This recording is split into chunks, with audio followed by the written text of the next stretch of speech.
What's new, 802? I'm Becca Hammond, and you're listening to Burlington Talks. Burlington Talks may include graphic or explicit content. Listener discretion is advised. I'm very excited to have Rik Palieri on this week's episode of the podcast. Rik is a bit of a folk legend for people who don't know him. He's a writer. He has 2 different books now. The second one is going to be coming out this spring, so keep an eye out for Banjo Man, Adventures of an American Folk Singer. Clearly, Rik plays banjo, but he also plays other instruments, which you'll have to listen to the podcast to hear about. Rik is the host of Songwriter's Notebook on VKM, which has been running for over 20 years. He's also the host of Folk Talk Music Hour on WBTV 99.3 FM. Thank you so much to Rik for being on the show. This is such a great episode, everybody. Get ready.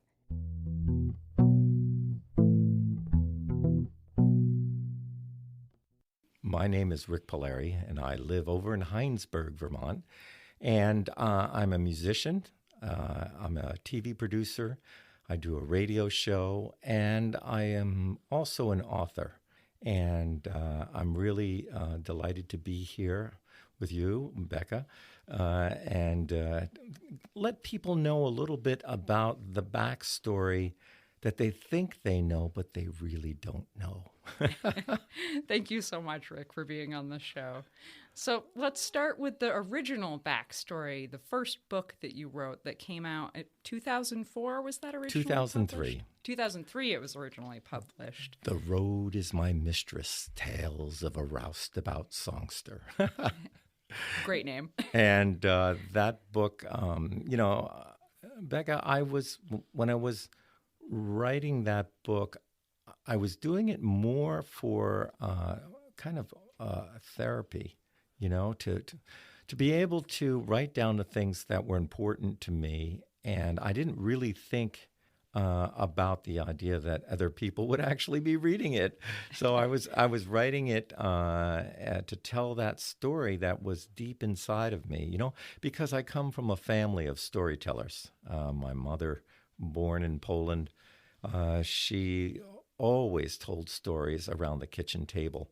And that was the favorite thing to do, is hear the old stories about when she lived in Poland and how deep the snow was, and about her cow Whistle, and how Whistle got stuck in the quicksand, and how all the neighbors had to find rope to rescue poor Whistle. It was one of my favorite stories, stories about the war. She told a lot of stories about the war.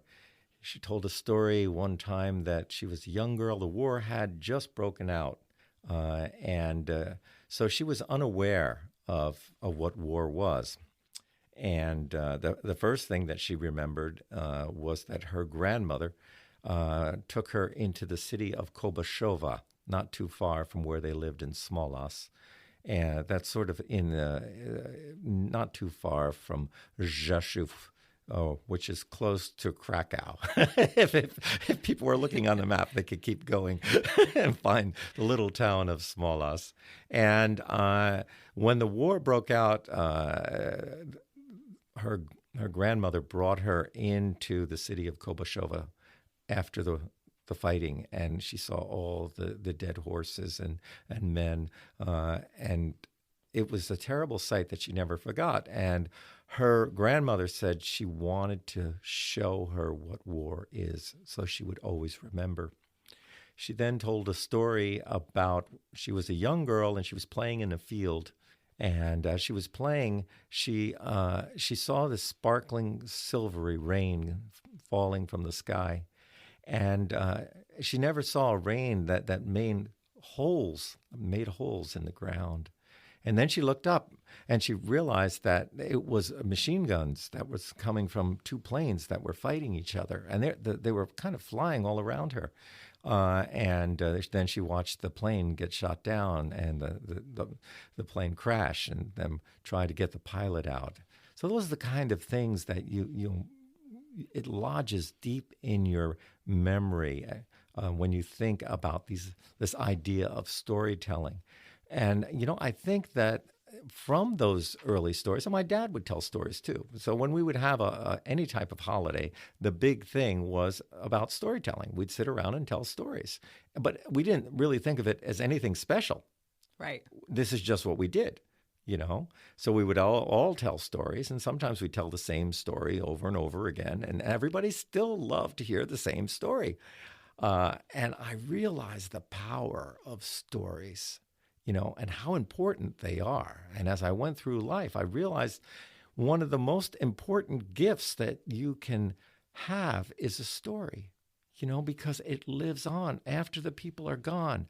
That story will go forward to the next generation, and maybe the great grandchildren never met the person, but through a story that person will live. And as long as people talk about you, that memory keeps going on. Yep, very true. I've heard that before, that you can drive a point home through a story. Telling someone a fact will often be forgotten, like your great-grandmother was born in this year will often be forgotten. But if you can tell a real story about your great-great-grandmother, you're probably going to remember it, and you're probably going to pass it on to your kids, pass it on to anyone who wants to hear it. So you can see that stories do play a big part in my life. So I was born in New Jersey, in Irvington. And when I was, I think 1 or 2 years old, my family moved to a little town called Old Bridge, historic Old Bridge, in a bigger town called East Brunswick. And that was where there was a lot of little ranch houses where people had settled, mainly a lot of factory workers, the American dream kind of thing. You have your little house. And so that's where I was raised in the suburbs. And the thing was that I spent a lot of time, I was an only child for 11 years. And my mother worked and my father worked. So I was basically out on my own a lot. And I used to walk around through the woods and especially near the railroad tracks. And where the historic town of Old Bridge is where the John Bull engine, one of the first steam train engines, ran. And there was 2 pieces of the original track from where the John Bull ran, and there was a little sign, the Camden Amboy Railroad, back in there. I think, I can't remember the date, but back in the early 1800s. And I used to play on those tracks, and I used to walk the railroad tracks. And then as I got a little bit older, I really hated to go to school. I didn't like school at all. And I used to hop a train. The train would run by the school.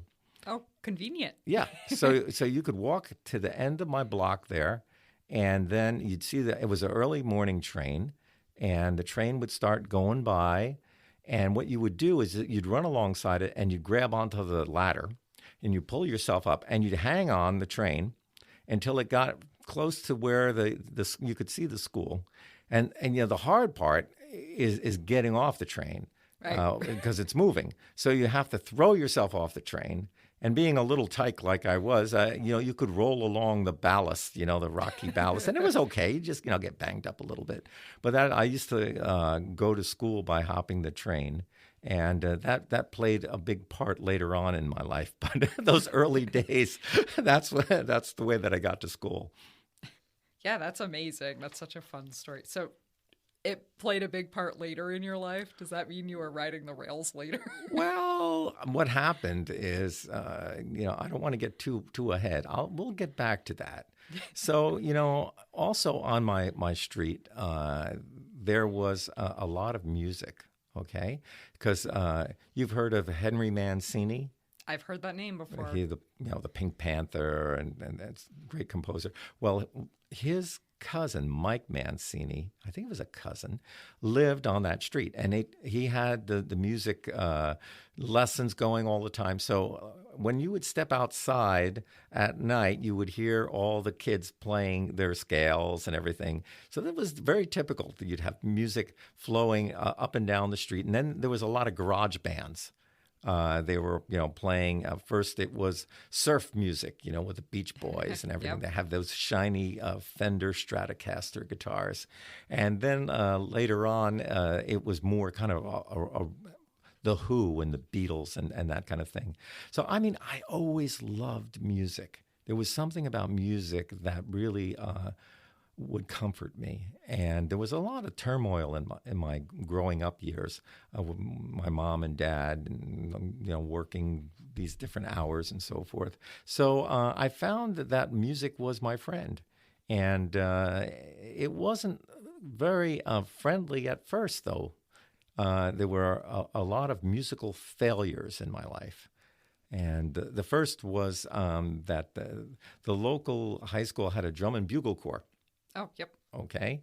And my friend who lived next door, Dave, he was playing the drums. So I thought, wow, that'd be really cool. I'll learn how to play the drums. Well, of course, all the cool kids got to play the drums. I didn't get to play the drums. They gave me a big old baritone horn. When you opened the case, it was old and ugly and smelled like years of spit. And so, and the instructor there really kind of catered to the talented kids. Yep. And some of us, that we were more marchers than we were players.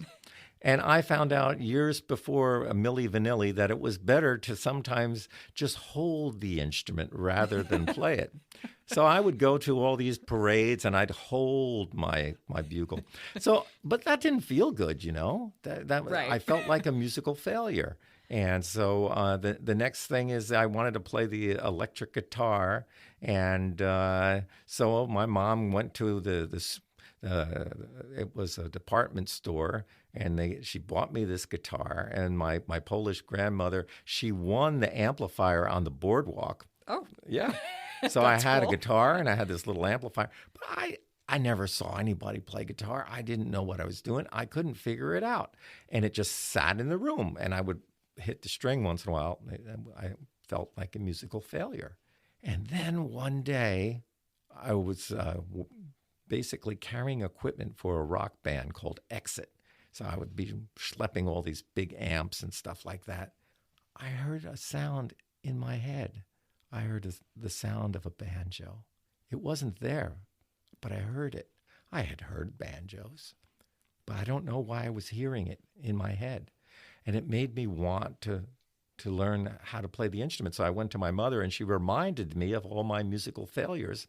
And she like a good mother. And she was not keen about buying me a banjo. Yep. Well, she gave in and bought me this tenor banjo, right?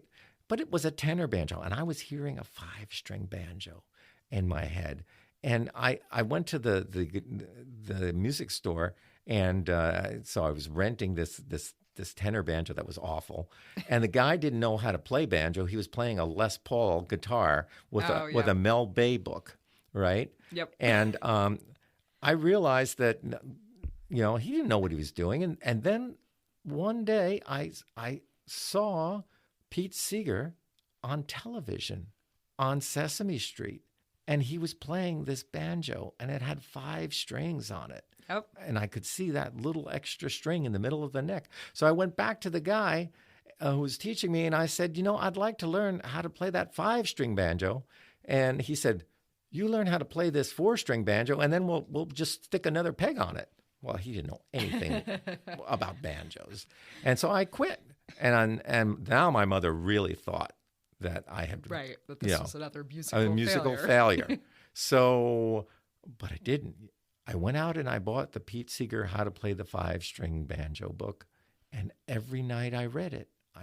And I kept thinking about what the hands were doing. And I would go to a music store and I would take a banjo off the wall and I would practice for a few minutes until the storekeeper would say, "Are you going to buy that?" And I have to put it away.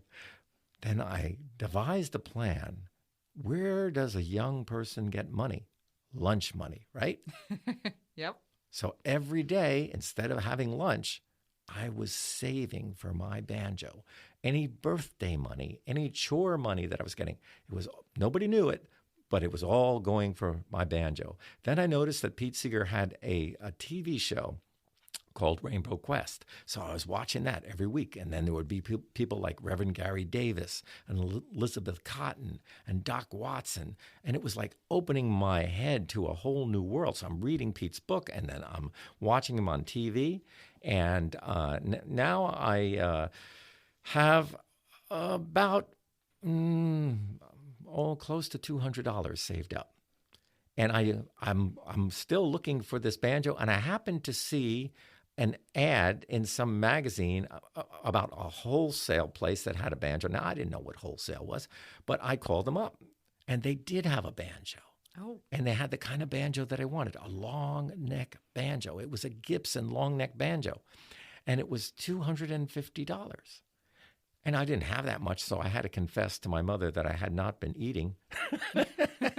And so she saw that I really wanted the banjo, and she bought the banjo. And the guy delivered it to our house, and that beautiful banjo came to the house. And I remember opening the case, and if you ever opened the case of a new instrument, because it was never bought. It was made in the 1960s, but nobody ever bought it. You could smell that lacquer and the wood, the aroma of a brand new instrument, something I still enjoy. And then the band that was in the neighborhood exit, I brought the banjo over, and they were amused. They were all playing the rock and roll, and here I'm playing this banjo. And they didn't give me a lot of confidence, but I started teaching myself how to play the banjo. Right. Every night I'd be playing. I would take the banjo to school, and at lunchtime I'd sit at the cafeteria and I'd be playing the banjo. So all the kids were like noticing that I had this banjo. And then Pete Seeger came to play at Rutgers University, not too far away. It's actually in Douglas College. Well, I did skip school, played hooky, hitchhiked, and I went to that concert. My hair was pretty long back then. It was almost down way past my shoulders, down my back. So, we're talking 1971, I think. And I fit in. Right? Yeah. I looked just like all the other kids that were in college, and I get in there, and there I see Pete Seeger, and he's playing the banjo, and he's getting everybody to sing. And it was a moment. There was a moment where I felt, and it sounds kind of silly, but I'm going to tell you anyway, that my whole body filled with light. And I felt like this is what I'm going to do with my life. And I, after the show, I went backstage and I met with Pete. Asked for an autograph, and there was a petition to sign against the Vietnam War. So I'm back there signing the petition, and I said to Pete, why do you like the banjo? He goes, because I like the tone. And that little bit of encouragement sort of just, I was determined now to play the banjo. And so I really started playing a lot. And I was hitchhiking around and trying to figure out, different people anybody that I could learn from. Right. Yeah. Who could teach me something. And so I'm trying to learn how to play those songs in Pete's book. And there was this one song called Old Joe Clark that I really liked, but I didn't hear it. It looked like the words were fun. And I was reading the tablature, and I was practicing my right hand on my school desk and on my pillow at home and on my banjo when I had it. And so I had heard about a place in the Pine Barrens called Albert's Cabin. Now, Albert's Cabin was one of those places, supposedly, I guess, where all these people would gather to play music. And so that sounded like it would be really cool. So I went with a high school friend named Dwayne, who I convinced could play the mandolin. I mean, he really couldn't, but I convinced him that he could, as school kids will. Yep. Equipment. We've all had those friends. Equipment is everything, And so he had a mandolin, so I convinced him he could play it. So we start hitchhiking, We're hitchhiking. We get down to, we knew it was Albert's Cabin in Waretown. So we hitchhike and we get down to a place called Mount Holly, and there's a music store there. And we go in and we start talking about Albert's Cabin. Well, the proprietor there, he's listening to us, and he goes, "Oh, you're going to Albert's cabin?" I said, "Well, we're hoping to go there. We've been hitchhiking. We don't know where it is." He goes, "Oh, I'm going there tonight. I'll take you." All right, sounds good to me. Right, cool. So he closes up shop, and we climb into his station wagon. So we're driving down in the Pine Barrens, really kind of really interesting backwoods kind of land. And we're driving there, and we get to the Garden State Parkway. We're driving to the Garden State Parkway, and all of a sudden he makes a turn, and he's on the wrong side of the road driving. Oops. Then he goes into this dirt path. Now, we're starting to wonder about this, Right. Where is he going? We go down, and now there's like abandoned refrigerators and TVs and washing machines. And like, I'm looking at Dwayne, and I go, who is this guy that we're riding with? Maybe he's an axe murderer. Maybe he's going to kill us. I mean, we don't know. We just got in the car. We have no idea. So like now our young minds are getting really scared, and we're just about to scream for help, and all of a sudden you hear the sound of music, and we pull in, and there's Albert's cabin right in the middle of the woods, right in the middle of the Pine Barrens, and there's all these people all outside in the cabin, and with the guitars and fiddles and banjos, and there's this old guy sitting on the front porch there with a young fella, and they both have banjos. And so I take out my banjo and I start playing a little bit. I could play a bit then. And they thought I was playing pretty good. So he introduces himself. The old guy goes, "Hi, my name's Sam Hunt. I've been living here in the Pine Barrens most of my life. I make banjos. I make all kinds of banjos. Send them all over the world. I have all the wood for the banjos. They're all over the house, underneath the wood, underneath the sink." This guy talked fast and furious. I never heard anybody talk as fast as Sam Hunt. And then he said, "Well, we're going to play the old Joe Clark." Well, I looked at him and I said, "Well, I don't know that one." And then he stopped. He looked at me. He goes, "You slowed down." He said, "Well, we can teach it to you right now."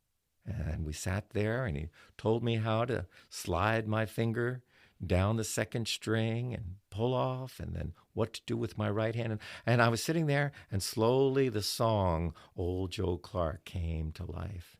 And, that's the way that I learned a lot of music, as I went to the source. I went to the people who played the music.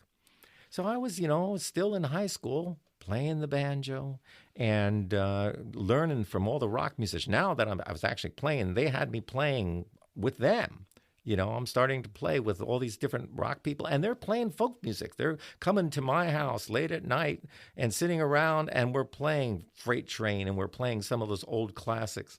And so it's getting, to the point where now I feel like, it would be really cool if I could meet Pete Seeger in my young head, So I wrote him a letter, and I got a letter back from Pete. Oh, cool. And he wrote me this letter, and he said, "Someday I'm sure we'll meet, but right now you can learn more from your fellow workers."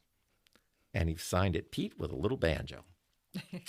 Well, that meant the world to me, Becca. It's like for Pete Seeger to take the time out to send Rik Palieri a little letter. Boy, I was floating. It made me more determined than ever. So I then got involved, because Pete was involved with the sloop Clearwater. It was called the Hudson River Sloop Restoration, Inc. project back then. And they had this boat, a big old-fashioned sailing sloop that was made just like the old ones. And so I joined that. I joined that organization. I had my little card, and I would start going to these different events, where Pete was playing. And I would see Pete playing, but I was too shy to really talk to him, Right, yeah. And I'd go to his concerts and stuff. And then something very magical happened. Pete was going to do a concert in New York City over at Central Park with Arlo Guthrie. And what happened was my mother took my sisters, Lisa. Now, this is years and years later. So there's Lisa's 11 years apart from me. born on my birthday, August 16th, and Tina, and they went to the park. And they went to Central Park. And there was all these people getting ready for the evening concert, laying down the blankets. And my sister Lisa said, what are you doing? And they said, well, there's a concert tonight with Pete Seeger and Arlo Guthrie.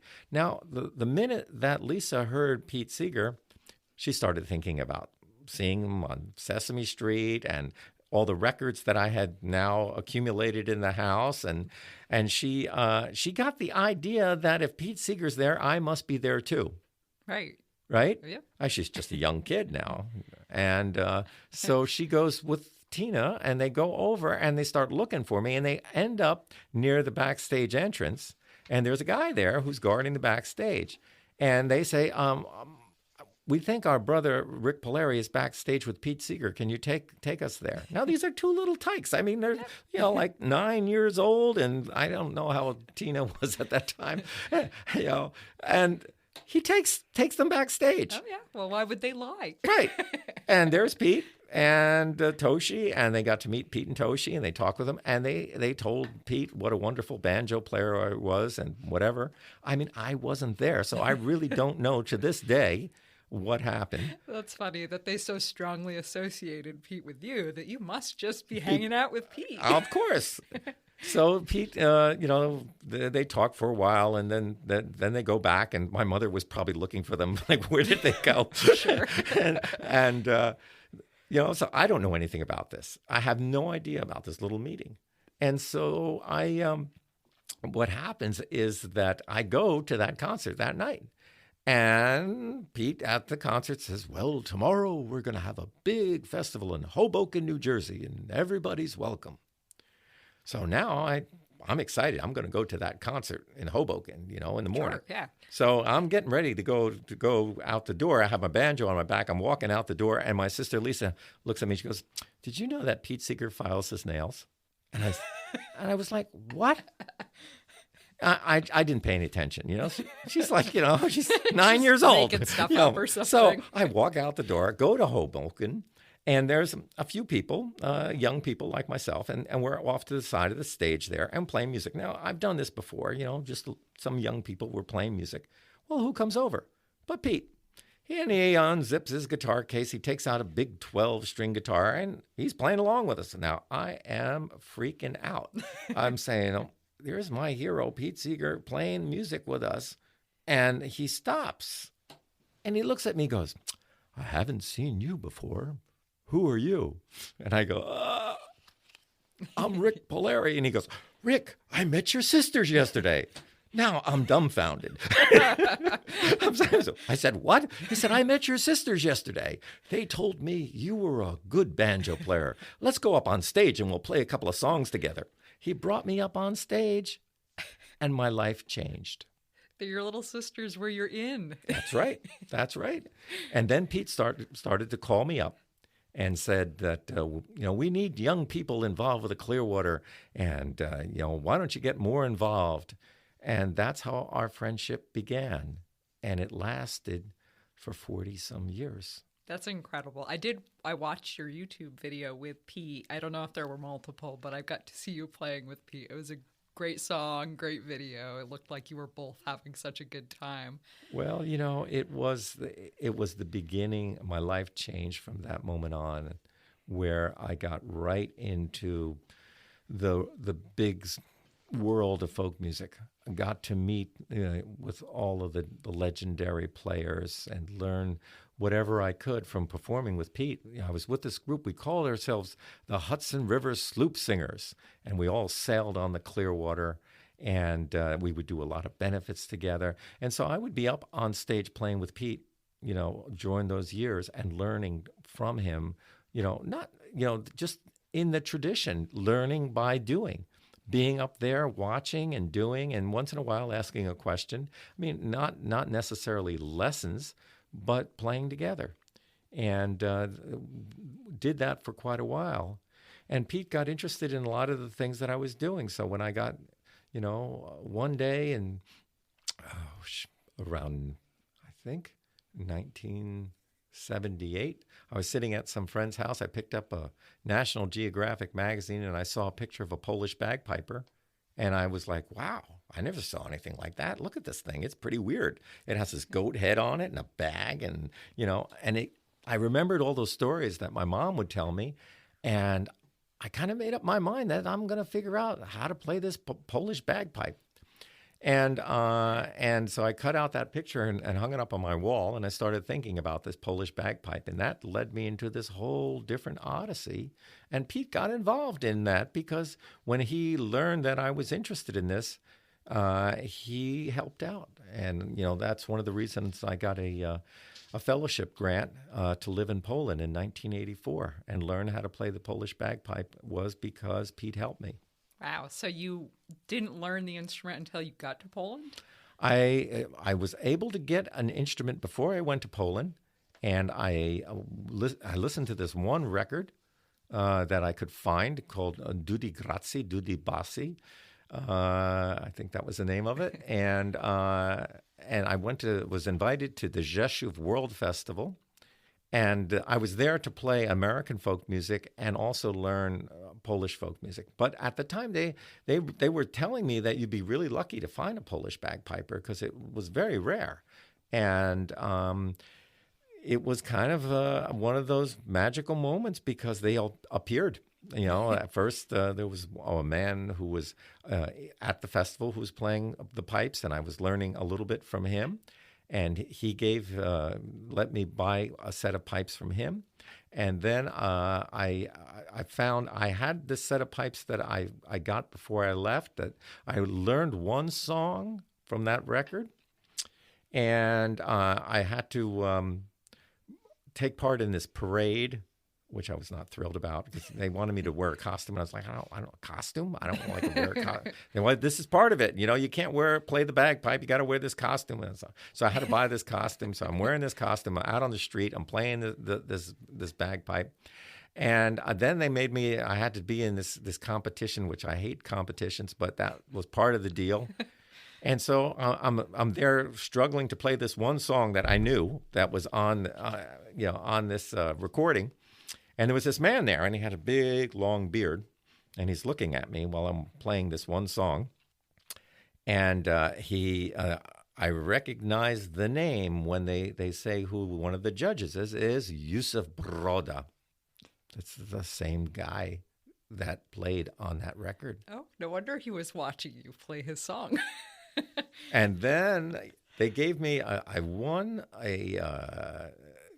the competition for the what do they call it? The solo instrumentalist, because everybody else was there in groups and stuff like that. It's an outstanding solo instrumentalist, and I got this press and stuff. And Yusuf Broda came and he gave me some personal lessons, and then he told me through an interpreter, "We don't teach bagpipes to tourists. No. If you are sincere, you must come to Poland and live here with me, and I will teach you."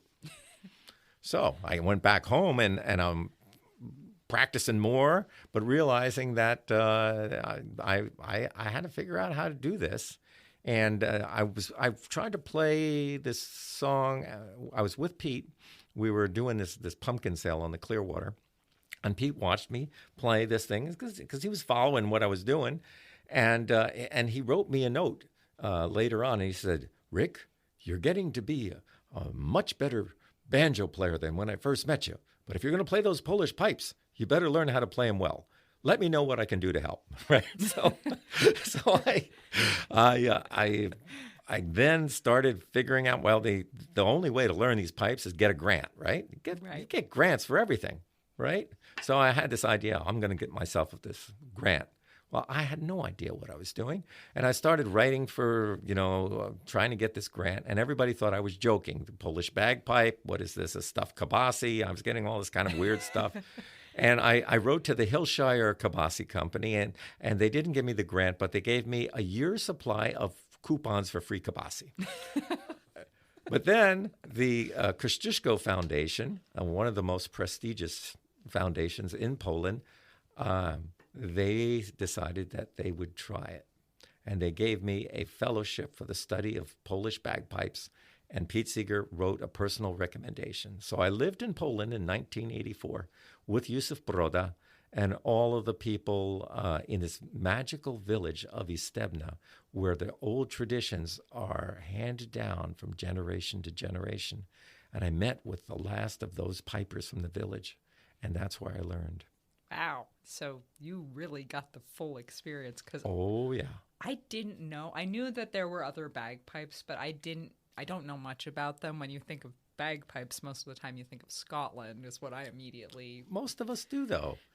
So is the music entirely different? Oh, yes. Oh, so it's a very different experience and sound. They say the bagpipes originally came from near India. And then through the travel roads, all the different countries have a bagpipe. You know, there's bagpipes in Germany. They call them dudelsack. Bagpipes in Italy called zampogna. Bagpipes in France called cornemuse. There's bagpipes in Sweden called piepsack. And the Polish people, they have 5 different varieties of bagpipes, each of them having a different sound and made just a tiny bit different. They all are different. And so I learned how to play the bagpipe first. I played a lot of them now, but the first one I learned how to play was the gaide. And gaide is a big goat bag with all the hair still attached on it. You have a bellows sticking in one of the legs, and then you have the drone pipe in the other leg, and then where the head is, you have a carved wooden goat's head with a chanter. Pretty weird kind of thing, but it's an old tradition, goes back, the piping goes back to the 15th century. Wow, yeah, I'm fascinated. I'm going to have to look up some of this music. And very, very different types of music than you would think, and not like polkas or mazurkas, but very different. It's almost like our mountain music. And a lot of, because I was in the mountains. I was in the little town of Istebna, high up in the mountains. And back then, 1984, this is back when I was living under communism back then. And there were very few cars so everybody had to walk or ski. We would, cross-country ski. Or basically you would take the bus, and the train. And that's how you would get around back then. And I traveled all over Poland and met with different bagpipers and learned from some of these old pipers. A lot of them are gone now.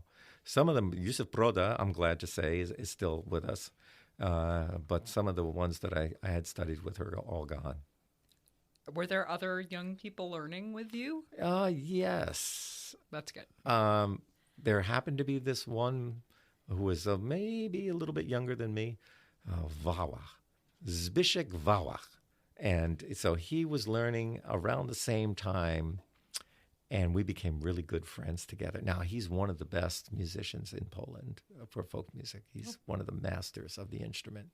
And I think there was a little seed that was planted. I was the first American to ever live in the village. People would come just to look in the window at the American. I'm sure that was very different. Like, that's not normal, especially under communism. There probably wasn't a whole lot of Americans. There wasn't a lot of us. But after I finished the studies there, it was a kind of a weird thing because I wanted to stay longer, but there was I got caught in a political trap. There was some spies that were caught. The Americans caught these people in Russia spying. So they, with the day that I went to get my visa stamped to stay there, they said, sorry, we can't reissue your visa. I said, what do you mean you can't? They said, in retaliation for what was done to our people in Russia, we cannot. And they said, it has nothing to do with you. You're welcome to come back anytime. Oh, but what can we do? This was the big thing. What can we do? And man. The funny thing is that I had to leave. I did come back many times after that. It really, like I said, I just got caught in this weird kind of political moment there. Because it was a difficult moment. We're talking about solidarity. Lech Wałęsa, everybody locked up in jail under martial law. 1984, a very difficult time in Poland. And so it's not surprising. And they were following me. They were following me around. Right. They were keeping tabs Oh, on yeah. you. Yeah. They would search my apartment where I was living and all kinds of things. So, But, yes, go ahead. so how long were you there in I 1994? was there probably about 8 months. Yeah. Yeah, that's a good stretch of time. Yeah. And it was an amazing moment, and even, when I mean, everybody understood what happened, and so I went back right before I left, and they said to me in the Office of Cultural Affairs, they said, many of the people that you're with will never be able to go to America. I mean, this is the Berlin Wall, everything like that. So what we want you to do is we want you to take what you learned and bring it to America for us. And so I came home from that, and I decided that I would honor that. I ended up doing over 1,000 schools all over the United States. I played in every state in the USA and brought that message of this Polish music and culture everywhere. That's wonderful. Did you do that back in the 80s? Yeah, I did that. No, I did that in the 90s. It took me a while to figure out. I went through the National School Assembly Program, which was dated back to the 1930s, and they would bring all these assembly programs. I traveled with my dog, Koza. Now, it's hard to squeeze all of this in, but Koza's a Polish sheepdog, the kind that the bagpipers all had. So she would travel with me in my blue and white Volkswagen van, and we went all on all the Indian reservations, Ironhead, and the Cherokee, and we spent a lot of time on the Standing Rock Reservation, and that's where I learned how to play Native American flute when I was there. So as I was traveling, doing the Polish programs, I was actually learning about American folk music by meeting all of these people because I was out on the road all the time. Right. Yeah. I'd leave in September, and I'd come back here to Vermont in December for 2 weeks, and then I'd be out on the road again until the end of May. I just lived in my van and just did music all the time. I played 4 schools a day. Wow, 4 schools a day. And how many years did you do that? Oh, it was about, I think, 3 or 4. Wow, so you met with a lot of kids. A lot of kids probably remember you. You got to figure that each school had roughly 300 kids, roughly. Some had 500, some had 1,000. You're doing 4 schools a day. You're doing it every day, Monday through. I was out on the road playing those shows, and that was like my real boot camp. As far as, I really wanted to be out there performing. I really wanted to have this kind of an experience. And it taught me a lot. But I could not have done that had I not lived in Poland. I learned all of my survival techniques of how to get by with little or nothing by living in Poland so that I could do that tour. And it was an amazing tour. And that's when I started writing my book. You see, Pete wrote to me one time when I was in Poland. He wrote this, he was writing to me, checking up on me. And he said, "Rick, are you keeping a journal?" I was like, "Nah, I hate to write." But it was funny. It was Pete, it was Pete. So I started keeping a journal because he said it's going to be important later on. And so I started writing down everything. And when I had when I was on the road, I had met Mariana, who's my wife now, and we weren't married then, but I was on the road, and it was like, I was trying to figure out, telling her about who I was. So I was writing her about my life story in letters, the old-fashioned way, writing letters and phone calls. Oh, Becca, you don't know what it's like to be in the middle of North Dakota, and there's one phone booth. In all of North Dakota. Well, in this area where I was, there's one phone booth with a teenage kid with a stack of quarters, and he's looking at me like, "No way, old man." I got this. And then you're waiting there to try and talk on the phone because people didn't have cell phones. People, right. You had to use a telephone. Oh, it was something. But that was, the beginning of my book was through all the travels and writing down the stories and then sending them to my wife. And then what happened was everybody kept saying, Rick, you should write a book. You should write a book about your life, And now we're going back to the trains. Because one of my other mentors was a wonderful storyteller and singer and songwriter named Utah Phillips. And Utah Phillips and I became friends, and he thought that I had to go out to the old hobo gatherings and learn from the old hobos, And so I went to the Brit Hobo Convention, and I met with the kings and the queens of hobos, and that's when I started hopping trains with some of them again. It was all for fun. It was nothing serious. They were out there riding for real. Like that was their life. That was their life. I was just, doing it for fun with them, little short kind of things. But I got to meet them, and I started writing songs about the old hobos and writing about their lives and sharing that and learning about the old hobo culture and about the old hobo signs that they used to leave behind. They used to mark the houses that fed them. Right, yeah, so they could tell if they were friendly or not. And so, and that's been a part of my life. I was just out at the hobo convention again because one of the old hobos I had wrote a song about a frog, as a hobo king, had died. And his last wish was I came out to Britt, Iowa, and sing him home. I went there to the hobo graveyard and sang him his song that I wrote for him. Now, Becca, the weird thing was when I got there, on his gravestone was my song. Oh. And you didn't know before you got there? Oh. Isn't that weird? You're looking at somebody's tombstone and your song is sitting on there with your name on it. Well, it must have really resonated with him. Well, that was his last wish. It was his last wish. Yep. And so I went out there with my friend Rick Nessler, who also sang with Pete for many years, and we sing together every once in a while as the Ricks. And so, yeah. The Ricks. I'm sorry. That's great, though. Well, everybody would say, because it's Rick Nessler and Rik Palieri. Now, you probably noticed that I spell my name weird, right? Yeah, I've never seen anyone else spell their name with just a K. Well, that's because it was a it was a bad printing accident that did it. I had my first business card printed when I was a young kid, and the printer left off the C so I had this R-I-K, and my friends thought it was cool. Yeah, and that's how I kept it. So it was R-I-K ever since. So when Rick Nessler and I started, singing together for real, we knew each other for, since we've been singing together since 1980s. That we decided, we'd arrive at somebody's house. Oh, the Ricks are here. so we decided, and he said nobody should get top billing. So Rick said it's R-I-X. Nice. Oh, that's even Ricks. better.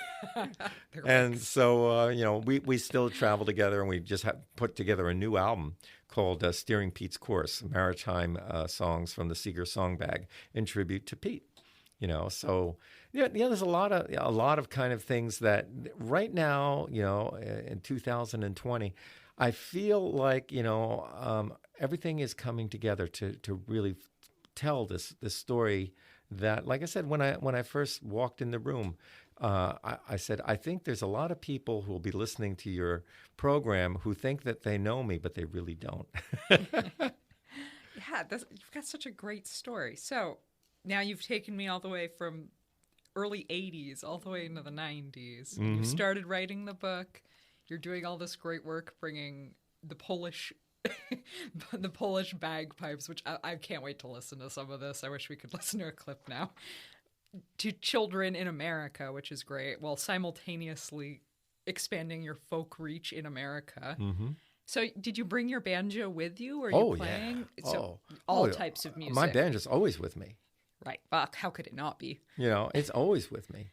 That's that. It's been with me, the same. I have two banjos now, but for many, many years, that same lunch money banjo, that Gibson RB 180, has been by my side since I was, 15 years old. It's my best friend. And I have another banjo because well, that's a whole nother tour that we'll talk about. So, in the 1990s, I was out there doing those school shows, and Utah was really, he was saying, Rick, it's really great what you're doing, but really you got to start going out and playing, folk festivals. You got to start doing this. And he had me join a group with him called the Rose Tattoo. And so that way, with that, we could play. He said, I'll introduce you to people, and you'll be able to play shows that you wouldn't be able to do by yourself. And that's exactly what happened. I started playing the Philadelphia Folk Festival and different festivals, and I started traveling more and more. So I started going further and further.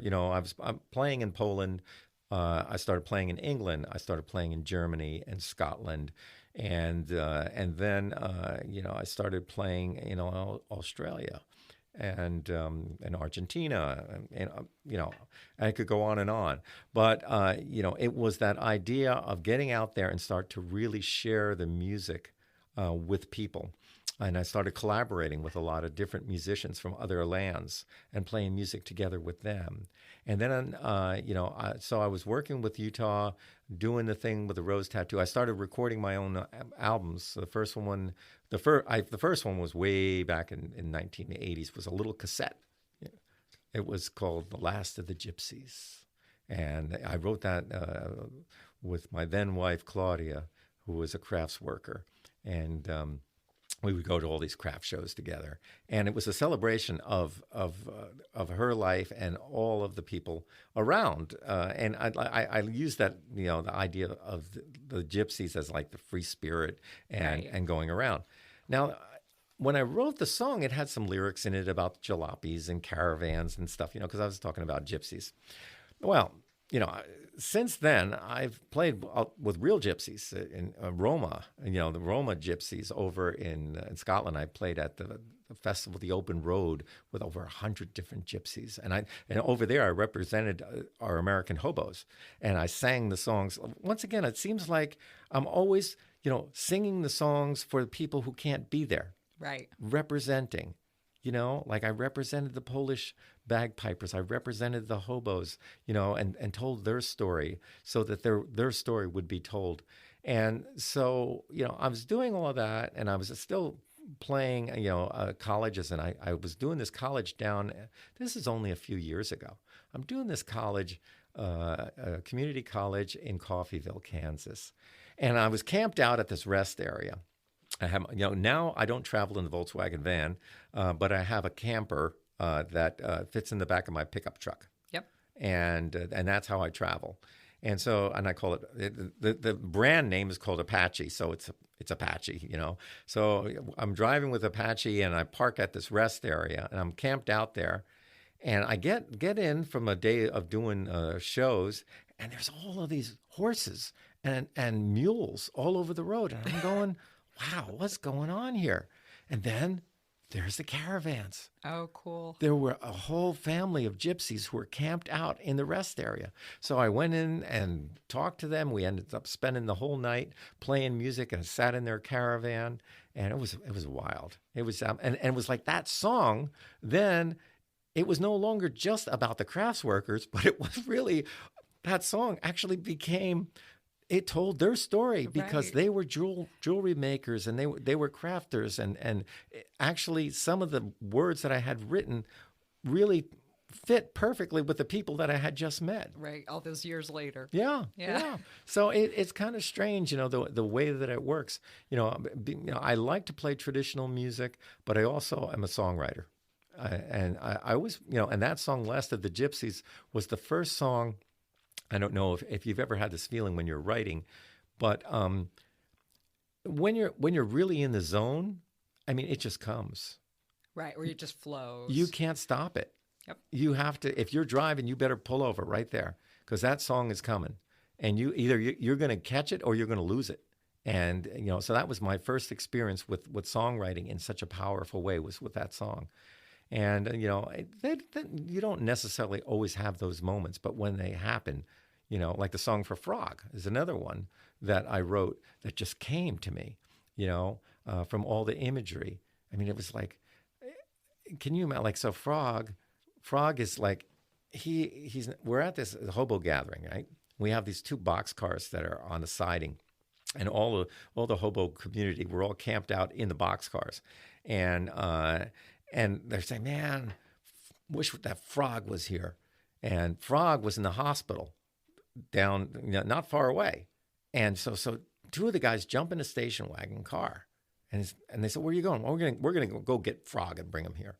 So they go down to the hospital. Now, Frog was a bit of a runaway, so he really didn't tell anybody at the hospital.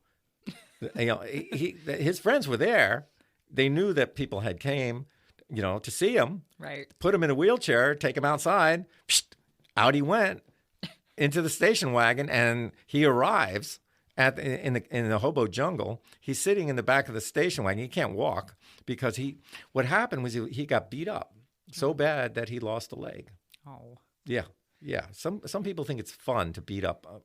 They call it beat a bum or whatever it is, and that he was on the side of a railroad track and sleeping in his sleeping bag, and some young kids tried to beat him to death. So Frog's in the back of the station wagon, and they lift him on a piece of cardboard and they bring him inside the boxcar. So Frog's laid out on the boxcar, and we put train lanterns all around him, and we have a concert for Frog. And so Frog's there, and we're singing all the songs, and it's late at night. And so the imagery from that, came into the song that called "Riding the Westbound" that I later wrote for Frog from that experience. So it's kind of like, for me, it's about not just playing the music, but living the life.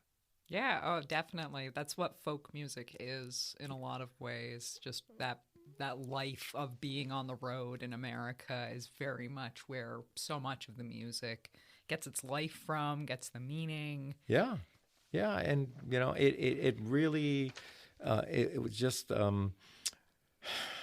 it's hard to explain. When you're a road warrior like me, that you go out on the road. And it takes you a day or so to get used to, the pulse of just being out in that life. But then, you are a part of this, especially because you're not staying in hotels. Right. I'm staying at truck stops. I'm staying with people. I'm listening to stories. A lot of the stories, that I hear later become songs, because, there's only a certain amount of things that are inside of you. You have to reach out to the bigger community to find the kind of things that will resonate with other people.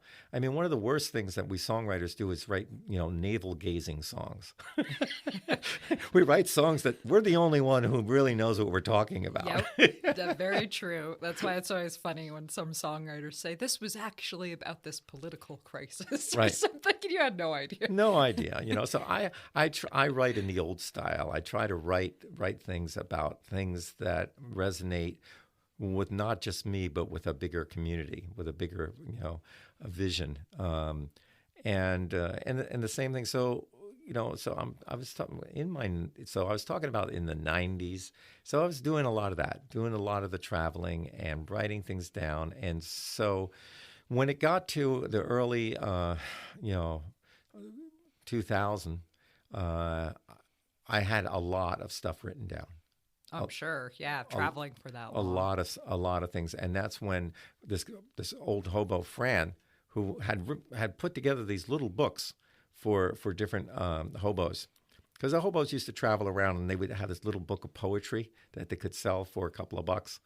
And so Fran said to me, he goes, his name's the Hobo Minstrel. So he goes, Rick, everybody, they want to hear your story. Can you write a book? He said, I'll help you. I said, well, I don't know anything about writing a book. I've written a lot of articles for magazines, but a book is a whole different thing. I said, I really don't. He goes, don't worry, I'll help you. I made these books for these other guys. I can help you too. So he opened the door.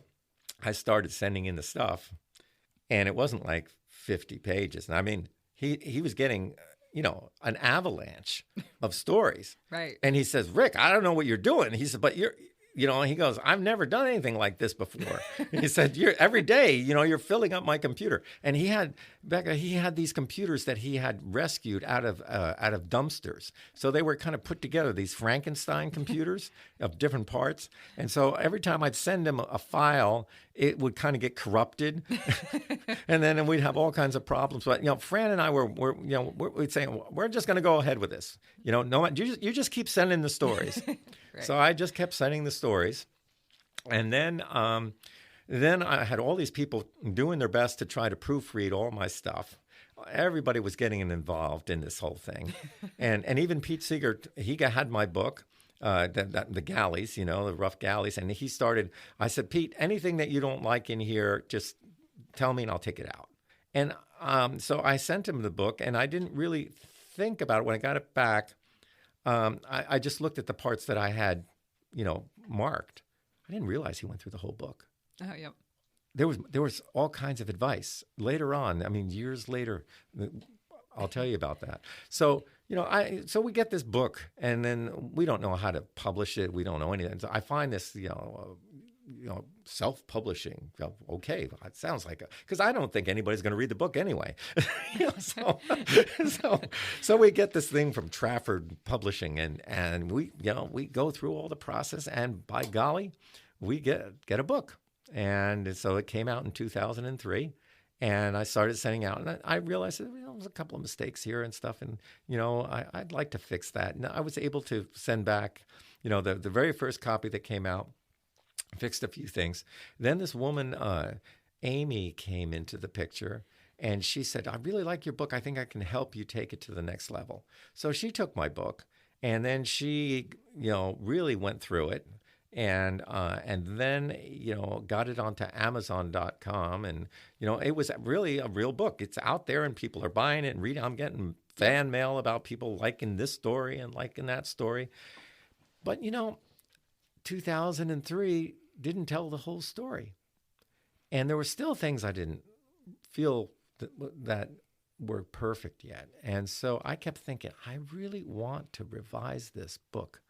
It was killing me, because people were writing to me and stuff. And things were happening from it, like I got contacted for stories, chicken soup stories for the soul. Oh, really? They printed one of my stories in there. Then I got contacted for a thing to be involved with a project called Music and Conflict Transformation, Harmony and Dissonance in Geopolitics. Quite the name. So these are scholars. And they flew me over to Madrid for a week, and I was with all of these, Fulbright scholars and all that. I'm just a road musician. What do I know about it? So I'm like, what am I doing here? And these are really brilliant people. And I'm kind of like just listening to everything. And we had this big dinner, and everybody's doing these introductions. And so I introduced myself, and I said, I've sat around the campfire with a lot of people. I've sat around the campfire with gypsies and with hobos and cowboys and Indians, and we've told stories. We shared stories together. And I said, and I can learn a lot from all these different people. And now I'm here with you. And I said, and I hope to learn a lot from you too. And that kind of broke the ice. Yep. They got it. And so I was on the team. And I wrote a chapter called Working in the Trenches, Surviving Conflict Through Stories and Music. And I interviewed Pete, and I interviewed Utah and Peggy Seeger, and I shared a lot of stories that I collected from other people who were able to use music to stop a violent confrontation. And it turned out to be a textbook for university peace studies, and published, and a big deal, actually. A lot of, Wayne Shorter, the great jazz musician, wrote the foreword. And when he was here at the Flynn, he invited me backstage. Now, I thought I was going to go and talk about his life and music. And he goes, Rick, it's so great to meet you. He said, everybody in the band has read the book. Oh, yeah. And they started quoting from my chapter. And I said, wow, where did you read that? And this woman said, it was required reading in our class at Harvard. I was like, what? You're joking me. I was just thinking, though, that it really is this great psychological, like a study that what stories can do for people. And just by telling a story, you can prove the fact that they really are powerful. And I'm not surprised that it would be required Harvard reading. That doesn't surprise me. But I mean, it's sometimes my life just mystifies me, So, that book comes out and other projects start coming out, and I kept thinking about revising the book. So I started, writing again, and other people were helping me. At first, we started taking the book, and a friend, Claire Innes, wonderful ukulele player. Usually the people I work with are all musicians and artists, And so she started helping me first. She went through a lot of the stories from the first book and kind of was whittling them down and editing them. And then my good friend that I've known for many, many years, Tim Brooks from the Endangered Alphabet Project. We would get together every once in a while. We would call it coffee time. And we'd get together and we would just talk to each other about what we're doing. I first read his book, A Hell of a Place to Lose a Cow, and I loved it, and I wrote him a fan letter. This was a long time ago. He never wrote back, but years later, he was involved with a project called American Guitar, and there he had worked with a guitar builder named Rick Davis, and Rick Davis had been on my TV show, The Songwriter's Notebook, and told Tim about he should talk with me. And so that's how we really got to be friends. And so I was talking to Tim about, revising the book, and he said, let me see it, and he took a look at it and he said, I'll help. And so Tim has been helping me ever since. And now, once that, Claire got involved, I started writing all new stories, so like I said, I wanted to bring it up to date. Right. And I had a lot of stories to tell, a lot of stories from different tours and things, to show where that book left off and, all the way. And I said this before, to saying goodbye to my mentors. It was really hard. But that's a big part of the book is talking about my mentors and saying goodbye. And so, I'm not going to really say exactly what's in there, but there's a lot of stories about the last meetings that we had and things like that. And at the end of my time with Pete, I had a project that I had dreamt about for 30 years when he was with a group called the Almanac Singers with Woody Guthrie, Lee Hayes, and Mill Lampell. And back in 1941, they, I think it's 1941, they did a tour across the United States singing in union halls. And there was something about that story that captured me. And I wrote Pete a letter, and Pete wrote me a whole thing out, everything he could remember about that tour.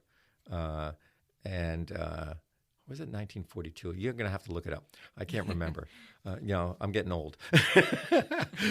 But anyway, so I think it's 1941. But anyway, he wrote me everything that he could remember from that tour. And at that time, I was trying to find out more information. So one of the people that was in the Almanac Singers was Sis Cunningham. And so I talked to Sis. And I could have talked to some of the other people that were alive, but I was a little bit shy. And, Pete was really encouraging me to do this. And I started calling union halls and because I wanted to put together a program to honor the Almanac Singers. They weren't interested. They just weren't interested. They were, the almanacs at that time were considered rebel rousers and communist and whatever, and they didn't want to hear about it in the union hall. And so that letter that Pete sent back to me sat in my files for many years. And then I was on a tour with the Ricks, and we were invited to Nora Guthrie, Woody's daughter, invited us to come to the archives where all the historical papers when I saw that, I saw all the things that were written. I said to Nora, Nora, is there information in there about the almanacs? And she said, yes. And then I got that light bulb of like, maybe I can find more information. So just around this time, another singer named George Mann, who was another union organizer and singer, he got involved and he started saying, well, we could make this happen. And he started calling the union halls. And before you know it, we had the whole tour start. I mean, it's a lot more complicated than I'm saying because it wasn't easy. But I went and I did the research at the Woody Guthrie archives and read through all of the original letters of the almanacs. I went and interviewed Pete twice, and first at his house, and we his daughter Tina. We got there. Mariana was with me and said, "We're ready to do the interview." And I was going to set up the cameras and stuff and do a video. And Tina said, "Just put the recorder on the table, make it informal." I put the recorder on the table, and Pete started talking. Yep. And it was just amazing. He started telling all these stories. So we started working on it, and then we decided that we would record an album of all the old Union songs that the almanac sang, and have Pete tell the stories that I had recorded, and go along with the music. So we started to do that, and then we realized there were a few things that needed clarification that Pete needed to talk about.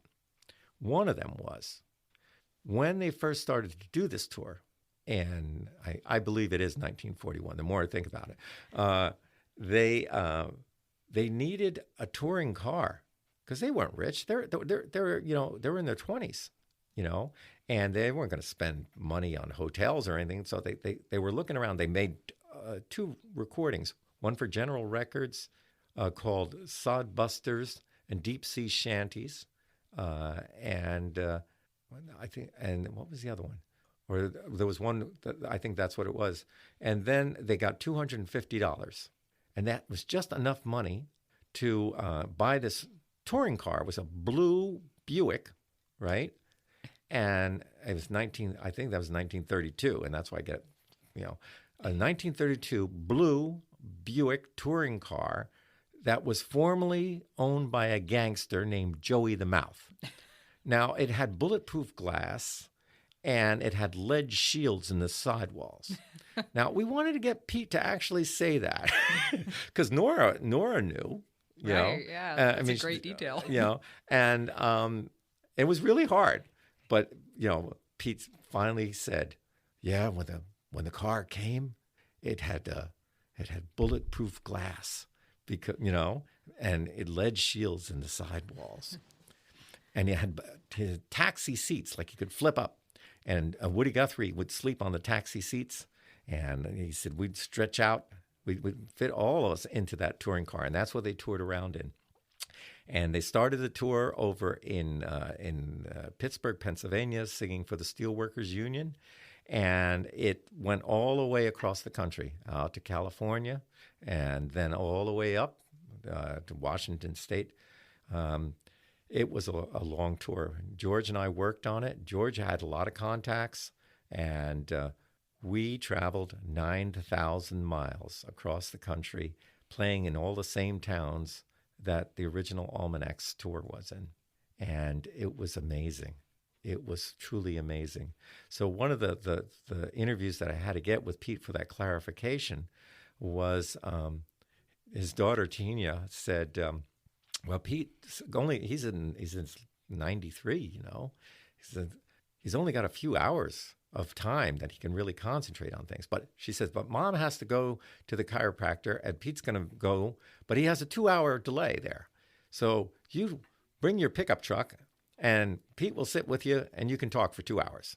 So I'm sitting there in the parking lot in my pickup truck. Pete comes in. He's sleeping in the back seat. And all of a sudden, my door opens, and Pete sits down beside me. And for the next 2 hours, we sit there and talk together. And every once in a while, I brought the original. The Almanacs did a recording called Talkin' Union. And so I brought the old 78 with me, and Pete's looking at it. And I said, "Pete, it says, in memory of Joe Hill, Why did you do that?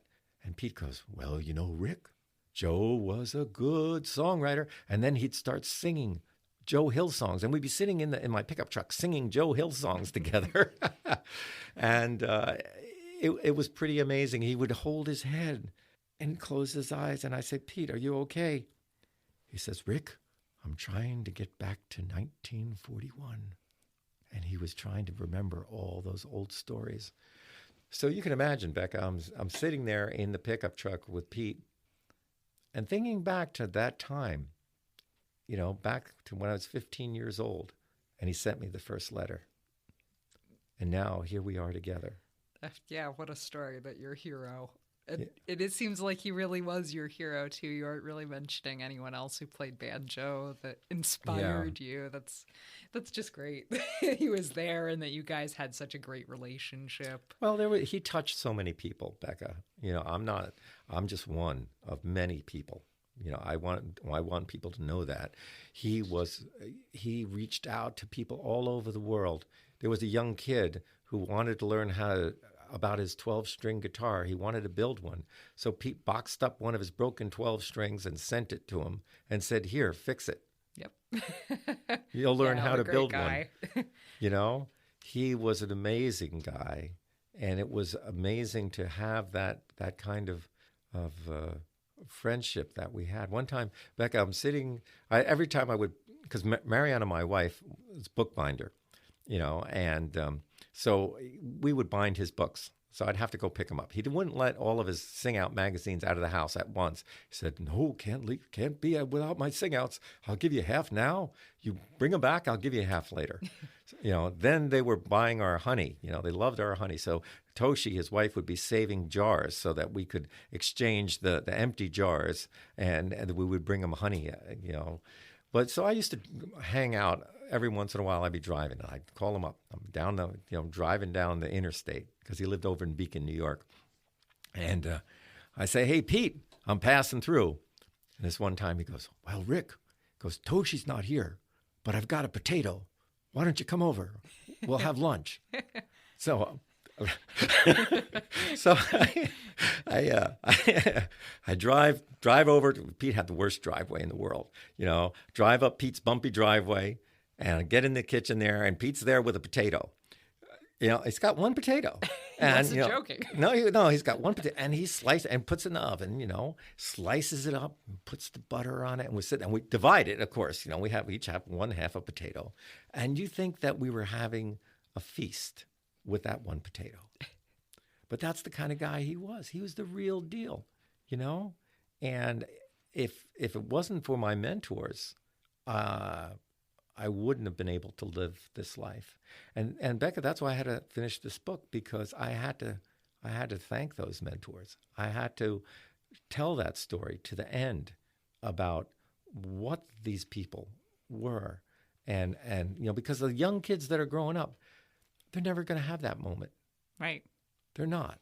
They're not going to understand, really. They're going to see a word in a book. They're going to see a picture. They're going to hear music, but they're not going to hear that story. Oh, and the story behind the music can make a song so much more powerful and just make it mean so much more to you. And I'm someone who gets goosebumps. I kind of get that feeling where you said you felt like you were light, like this is what you were meant to do. But I recognize it in other people almost. Yeah. That I can hear those moments, and now I get goosebumps and shivers, and it'll make me cry sometimes, and it's just so powerful. And to know the story behind a song, I feel like I have those moments so much more frequently. Yeah, it's been, like now I'm 64 and I'm still traveling. Not quite as much, because I realized that I was traveling all over the world, but people here at home don't know me. They don't. Like I said, they think they know me. Oh, yeah, that Rick, he plays some banjo, but I have no idea. And I got this idea that I would have a new mantra. It says, create what you want where you are. And so I started trying to do things at home, trying to organize. There's a group that I belong to called the Song Farmers of America. And there are these different jams that are all over the country now.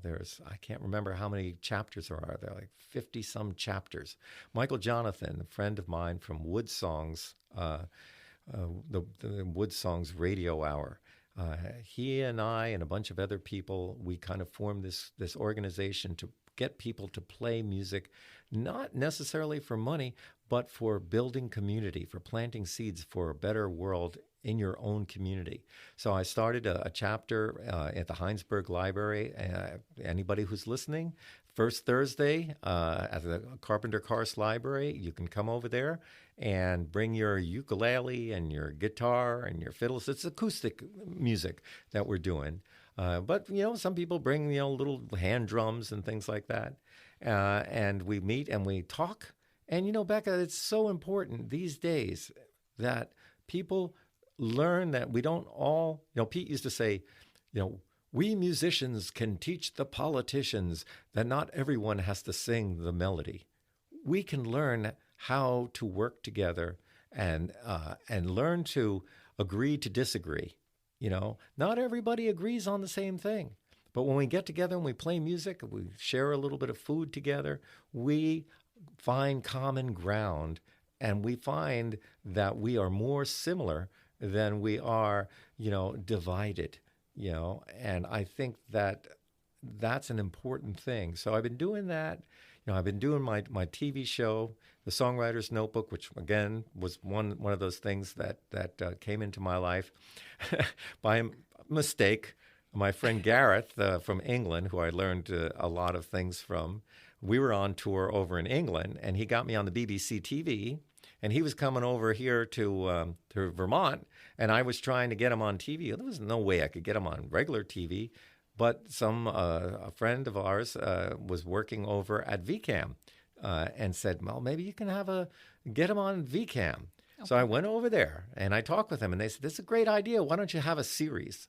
Cool. I didn't know what I was doing. I mean, I don't know. It was one of those things I thought it was a good idea, but I thought somebody else should do it, not me. This is a lot of what I do in my life. I always think somebody else should be doing this, not me. But Gareth came on, and before you know it, I made up a list of all the people that a dream list of all the guests. Everybody said yes. Yep. They all wanted to be a part of it. And Pete, I was out in California. I get this call from Pete. Well, Rick, I've got next week free. I can do your TV show. I'm like, California. I didn't tell Pete I was in California. I said, okay, Pete, I'll be back. I went across the country and met up with Pete and did that interview. And that was one of the highlights of my life, to do, an hour interview. That was when our relationship started getting even closer, because he started seeing that I was archiving the music, not just playing the music, not just standing on stage together, but actually archiving. Because he, started off as an intern in the Library of Congress. Okay. So, I started doing the show in 1999. Now, in the year 2009, I got contacted by the Library of Congress. And they had heard about my collection. And luckily, my sister, Lisa, married this guy, Rob Perna, who was involved in video. And Rob gave me all of these video blanks that were mine. Because when you go to community, TV, you basically would recycle videos. Right, yep. But these were mine, and I labeled them that, don't use them. And that's how I was able to have a collection. The first collection I brought to the Library of Congress was, I think, it was about 124 shows. Wow. And they're all an hour long? They're all a half an hour. Oh, half an hour. Half an hour long. The certain ones like that I did with Pete in Utah, I did double shows so that they're hour interviews, so it was really amazing, what Jennifer Cutting from the Library of Congress is the one who brought me in. She's a research librarian, and she brought me to the attention of the Library of Congress. And at first I thought she was going to cherry pick the best shows, so I had sent her a list of all the shows. And she said, we can't tell who's going to be important later on. Right. We want them all. And she said, we look at the Library of Congress, we look at things 100 years from now. 100 years from now, people could come back and look at what time was like now. Like Alan Lomax, John Lomax, the great collectors, they captured the time in the 1940s through, the 1950s, the 60s, 70s, all of that time period. But now is a different time, and I'm capturing this time with what's going on. And so we started doing that. We did all kinds of shows with instrument builders and musicians and authors and storytellers. So the nice thing about it is, see, all those people who took a chance on me now are part of our national archives at the American, the Library of Congress, American Folk Life Center. It's pretty amazing. So how long did is the show still going on now? Yes. Wow. So yes. It's been going on for 20 years. Yeah. Wow, that's incredible. It's been, I had this past year, I had Nora Guthrie came to Burlington, and she did, an hour interview talking about her life with her dad, Woody. It's amazing. I mean, it's been the biggest gift that, it's a blessing to, as I said, I'm a self-educated guy, I didn't expect to do any of this. I didn't expect to write books or anything like that. I just kind of stumbled into things, and to know that my work is now part of our national archives, and all these people are going to be remembered. I interviewed Frog. Frog is in the Library of Congress. All the old hobos that are dead now, they're all preserved in the Library of Congress. Rachel Bissix. I interviewed Rachel 3 times. Margaret MacArthur. All of the Vermont musicians, other musicians, people around the world. And I feel so proud that those people are now part of this collection. Our collection now is at, I think, 364 interviews. Wow. And I have a lot more to contribute that is coming up. So the other thing, 2 other things locally that I've been doing. One is a very strange thing called the Great Vermont Barn Dance Show. Now, I had this crazy idea that, because I've been traveling to Nashville a lot, and a good friend of mine, George Hamilton V, has this little thing called Viva Nash Vegas, which is a kind of a fun show that he does. He does it every week. And brings different guests on, and it's kind of like a mixture of the old country kind of a hee-haw feeling with with music, and I really like that. And Michael Jonathan, was encouraging me when he heard that I had this idea for this Great Vermont Barn Dance Show, and I said, well, let's make it like a kind of old country show here in Vermont, And, I started thinking about it in the 1940s here in Vermont. We had these barn dance shows. Right. And WDEV, they had the whole thing with Don Fields and the Pony Boys. And, it was one time, it was known as the Nashville of New England, because all of these country bands would come to be on the radio. They will be walking around with their cowboy clothes on. And I said, that would be so cool to try to create that feeling again. So I contacted, I knew that I wanted to keep it in that style. So I got, a friend of ours, Don Gould, who had this kind of painting that said country music on it, had a barn on it. So he first loaned us that. And it kind of looked like an old-fashioned barn dance. And then I contacted the I've got to remember the special microphone, the Ear Trumpet Labs microphone, and it looks like one of those old-fashioned microphones. Yep. And nobody plugs in on the Great Vermont Barn Dance. They all gather around and sing into one microphone. Oh, cool. So it's no sound checks plugging in. It's the old way. And I combined music and dancing, but exhibition dancing, contra dancing, and also, clogging, Yep. and storytelling, So we have, being on all of this being live streamed, you know, out of the town hall of Heinsberg where I live. Cool. And we do it seasonally. And so that's been a kind of a really, really interesting thing. So then Jeff Miller, who used to run the Burlington Coffee House, old friend of mine, he said, let's build a new backdrop for you. So you have a backdrop, you know. And so he went out and bought the canvas from an old, you know, a place that makes sails. And we painted the whole barn, you know, for a big backdrop. So it looks like, when you look at it, it looks like you're in a different environment. Yep. And we got that old microphone. And then Don made one of this, like on the Grand Ole Opry, they have one of these microphone towers that says something on it. It says like, you know, WSM. Yep. Well, here it says the Great Vermont Barn Dance. Yeah, awesome. The Great Vermont Barn Dance Show. So that thing it has a life of its own that's bigger than me, and people want to be a part of it. We just had Rick Norcross was on it. We've had, you know, Starline Rhythm Boys have been on it. We had Cowboy Ernie from Idaho came on and flipped his lasso, and I mean, it's been really cool. So that keeps going, and I just started doing a radio show with Jason Baker. Once again, I'm doing a radio show, and I realized, you know, I'm really much better of a talker than I am a tech man. And Jason volunteered to get involved, and so we've been doing folk talk almost for a year now, and we are on the WBTV LP station, but we're also on a 24/7 folk music online station called folkmusicnotebook.com. 24 hours of folk music. We're on Sunday nights, Eastern Standard Time, at 8 o'clock.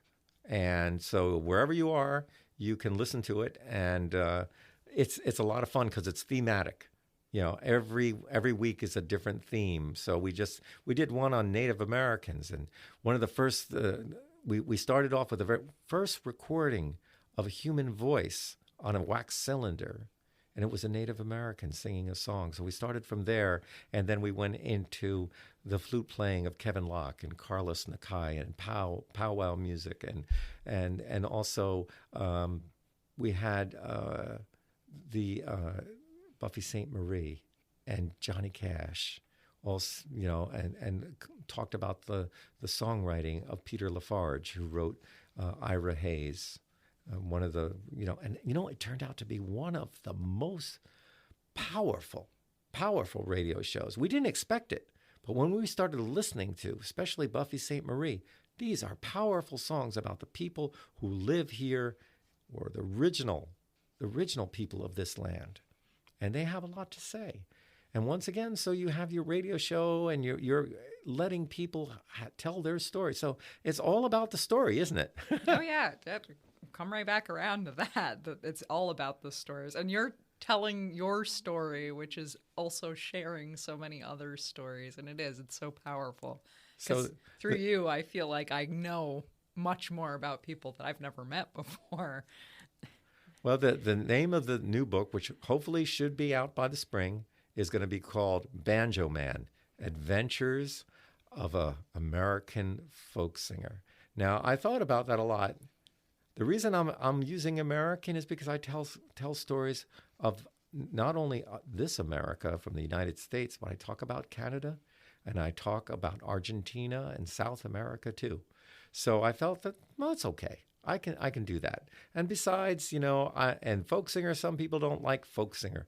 Folk singer is the commercial death. But, you know, Utah used to say, if you want to be a millionaire in folk music, you have to start with 2 million. It's so true. It's not a commercial thing. I mean, it's all about love. It's about love and history and being able to express some of once again, the stories of our country and other countries all around the world.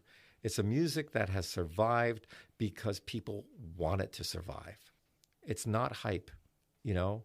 The songs that have lasted for generations have lasted because people love the songs. Nobody's telling them to sing the songs. Nobody's, you know, telling them, oh, sing the song and you'll get airplay. No, they're singing the song because they love the song. And that's the way I learned the music. That's, where it comes from.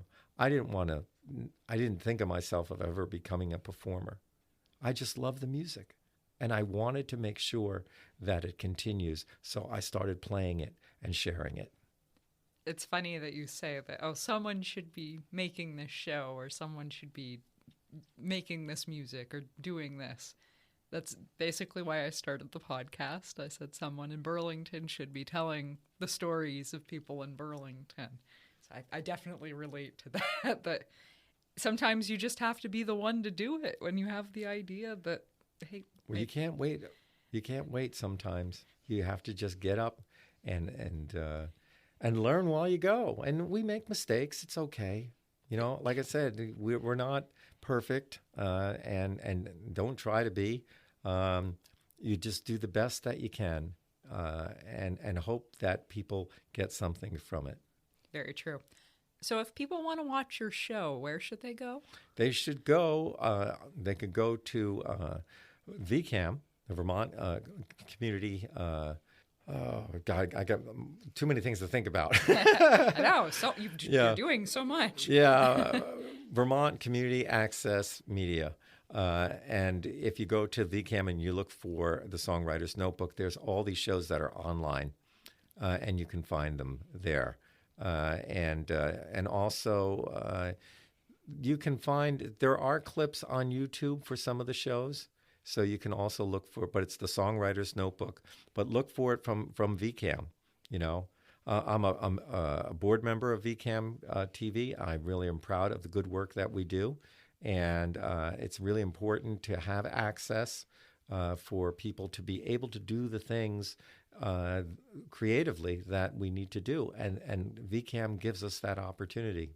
Yeah, the ability to make a show where you interview people. They teach you everything that you need. When I started doing my TV show, I knew nothing. But Karen McGregor, who worked there, she taught me everything I needed to know.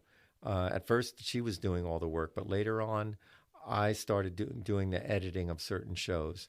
I mean, we just had A2VT.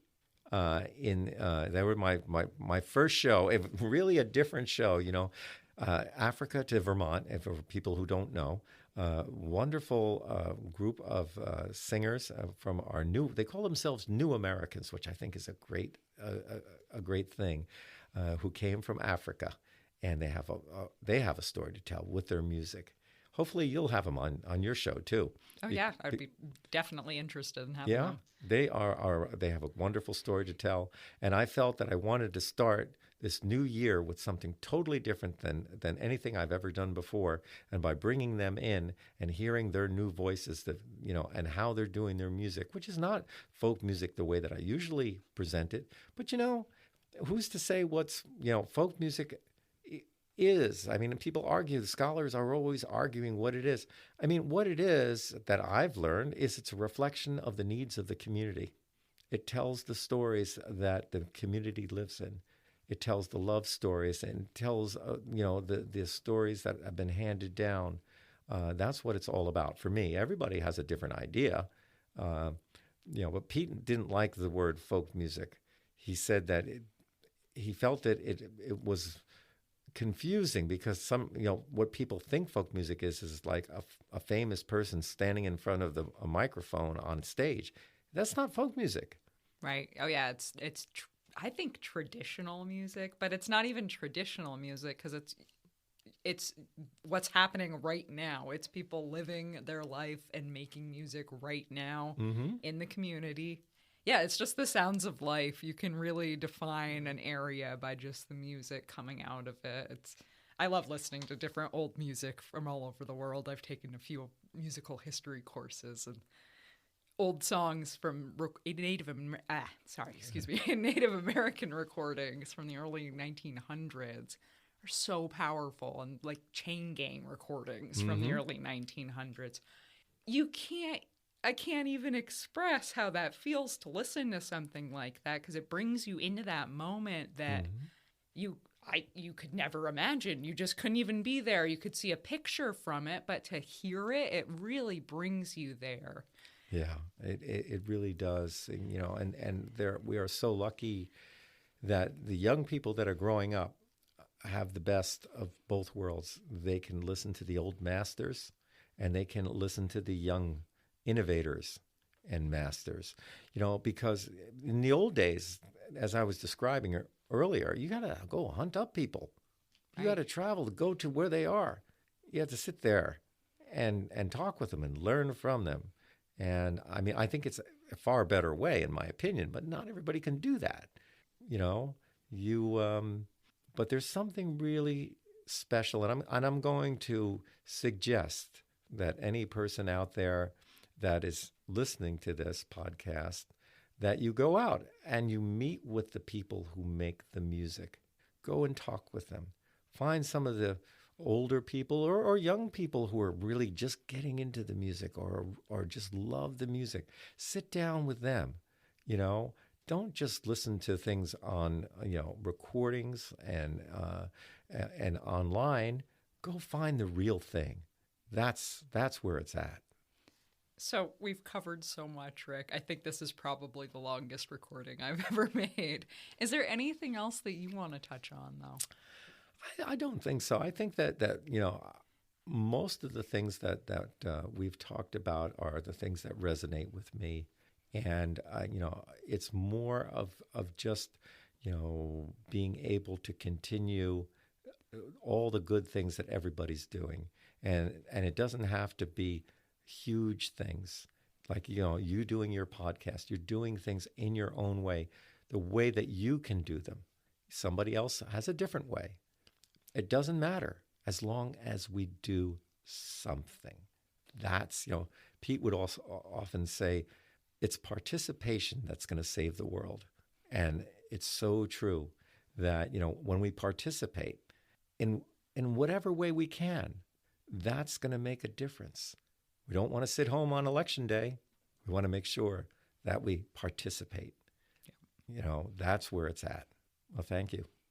Thank you so much, Rik. You've been such a great guest. I've got a little emotional at moments. It was so much fun to talk to you. And thank you so much for coming and sharing your story. Yeah. And doing what you do. Well, thank you. And people who want to know more about me can go to banjo.net, my website, and you can see pictures and that kind of stuff and learn more about some of the things that I talked about. All right. Thank you again. All right. Bye-bye. Bye. Thank you so much to Rik for being on the show. This has been such an incredible episode. I can't even describe all of the emotions I felt listening to Rik's stories. It was just incredible. All of the pictures that he shared with me are amazing. So be sure to head over to our show notes page, burlingtontalks.com/12, to see all those photos and to check out all of Rik's different links. Go to banjo.net to find out more about Rik and get in touch with him directly. You can also find him on Facebook. You can find me on Facebook too, Burlington Talks, and you can also find me on Instagram at Burlington Talks. Email me, Becca@burlingtontalks.com. That's BECCA@burlingtontalks.com. Thank you so much for listening all the way through the end of this episode. You're awesome. Have a great day.